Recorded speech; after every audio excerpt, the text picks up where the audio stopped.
यदि हाम्रो channel dead भइसकेको छ यानी कि फ्रिज भइसकेको छ भने हाम्रो च्यानलमा भ्युज राम्रोसँग नआउन सक्दछ र च्यानल ग्रो हुन एकदमै गाह्रो हुन्छ।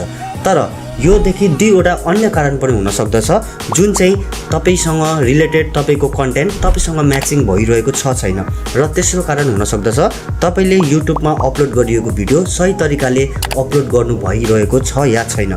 सो हाम्रो च्यानल यदि डेड भइसकेको छ यानी कि फ्रिज भइसकेको छ भने कसरी पत्ता लगाउने र हामीले आइडी चेन्ज गर्नुपर्ने हो या पुरानै आइडीलाई पनि हामीले फेरि रिकभर गर्न सकिन्छ भन्ने विषयमा आजको भिडियो लिएर आइसकेको छु। सो यदि तपाई हाम्रो च्यानलमा नयाँ हुनुहुन्छ भने हाम्रो च्यानललाई सब्स्क्राइब गर्न नभुल्नु होला। यस्तै युट्युब सम्बन्धी अनलाइन अर्निङ अन्य सम्बन्धी जानकारीमूलक भिडियोहरू हामी लिएर आइरहेको हुन्छौँ।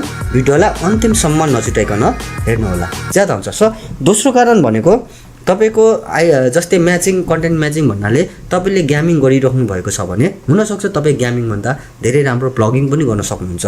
तर हामी के हुन्छौँ भने प्राय आफूलाई लागेको कुरा गर्ने भएकोले हाम्रो कन्टेन्टहरू राम्रो नभइरहेको हामीलाई थाहा हुँदैन। सो अर्को व्यक्तिले चाहिँ हेरिने व्यक्तिले चाहिँ कुन चाहिँ हामीले राम्रो गरिरहेको छौँ उनीहरूले बताउने कुरा हो। सो यदि तपाईँ ब्लगिङ गरिराख्नु भएको छ भने गेमिङ पनि गर्नुहोस्, गेमिङ गरिराख्नु भएको छ भने ब्लगिङ पनि गर्नुहोस्, एक दुईवटा विकली हप्तामा भिडियो अपलोड गर्नुहोस्। जुनमा राम्रो भ्युज आउँछ त्यही कुरालाई तपाईँले अगाडि बढाएर लान पनि सक्नुहुन्छ।